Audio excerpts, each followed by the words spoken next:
আসসালামু আলাইকুম রহমতুল্লাহ নাহমাদুহু ওয়া নুসাল্লি আলা রাসূলিহিল কারীম আম্মা বাদ। কোরআন কেন সত্য কিতাব? এর প্রমাণ কি কোরআন একটি সত্য কিতাব? আমরা প্রথমে এর যুক্তিগত দিক তুলে ধরব। কোরআন কিভাবে একটি সত্য কিতাব হতে পারে? প্রথমেই যে কথাটি আমাদের বলতে হবে সেটি হলো, এই কোরআন আমাদের সমস্ত প্রশ্নের উত্তর দেয়। এই কোরআন আমাদের বলে পৃথিবীতে মানুষ কিভাবে আসলো, এই পৃথিবী কিভাবে সৃষ্টি হলো, এই পৃথিবী কিভাবে ধ্বংস হবে, মৃত্যুর পর আমরা কোথায় যাব, আমাদের কিভাবে পুনরুত্থিত করা হবে।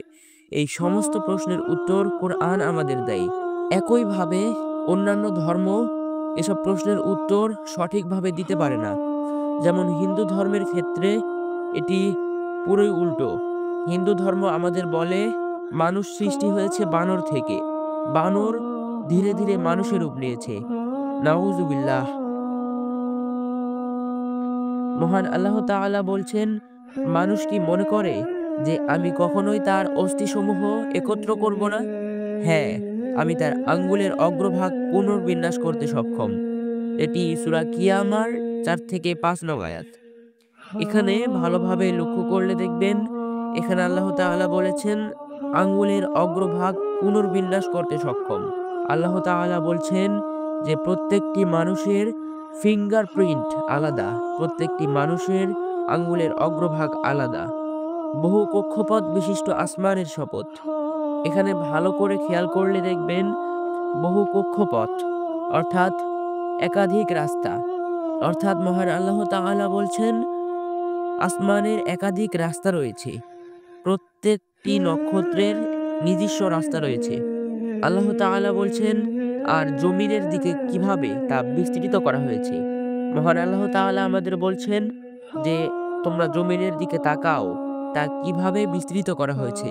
এই আয়াতটির সাথে আমরা যদি পৃথিবী ও অন্যান্য গ্রহগুলোকে কম্পেয়ার করি, তাহলে আমরা দেখতে পাবো পৃথিবী অন্যান্য গ্রহের চেয়ে তুলনামূলক সমান, বা পৃথিবী অন্যান্য গ্রহের তুলনামূলকভাবে মসৃণ, সমান, বিছানার মতন। এছাড়া আল্লাহ তাআলা কোরআনে বলেছেন জাহান্নামীদের চামড়া হবে অত্যন্ত মোটা।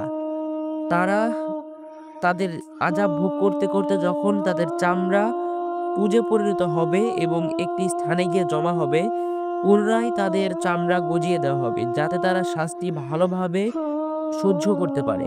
এখানে আল্লাহ তাআলা বলেননি যে তাদের মাংস পড়ে যাওয়ার পর, খসে পড়ার পর তাদের পুনরায় মাংস দেওয়া হবে, বরং মহান আল্লাহ তাআলা বলেছেন তাদের চামড়া যখন পুঁজে পরিণত হবে তখন আবার তাদের চামড়া গজিয়ে দেওয়া হবে।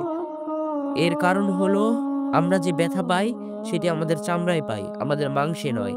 যদি আমরা কোরআনকে মিথ্যা প্রমাণ করতে চাই, তার একটি উপায় রয়েছে। প্রথমটি হলো আবুল আহাব। আবুল আহাব চাইলে কোরআনকে মিথ্যা প্রমাণ করতে পারত, তবে সে তা পারেনি। আবুল আহাব ছিল একজন ইসলাম বিদ্বেষী। তার নামে কোরআনে একটি সূরা নাজিল হয়েছে, সেটি হলো সূরা লাহাব। এটি তার মৃত্যুর ১০ বছর আগে নাজিল হয়েছে।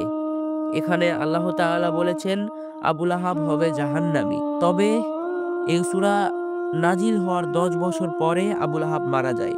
এই সময়ের মধ্যে আবুল আহাব যদি একবার বলতো যে আমি মুসলিম হয়েছি এবং সে কালেমা পড়তো, তাহলে কোরআনের এই সূরা হয়ে যেত মিথ্যা এবং আমরা দেখতে পেতাম আবুল আহাব বিজয়ী হয়ে যেত। কোরআনকে মিথ্যা প্রমাণ করার দ্বিতীয় উপায়টি হলো একটি কোরআনের মতন বই তৈরি করা। এটি একটি অসম্ভব বিষয়, কারণ কোরআন হলো একটি বৈজ্ঞানিক বই, একটি গাণিতিক বই, একটি ঐতিহাসিক বই, একটি ইতিহাসের এবং ধর্মীয় একটি বই।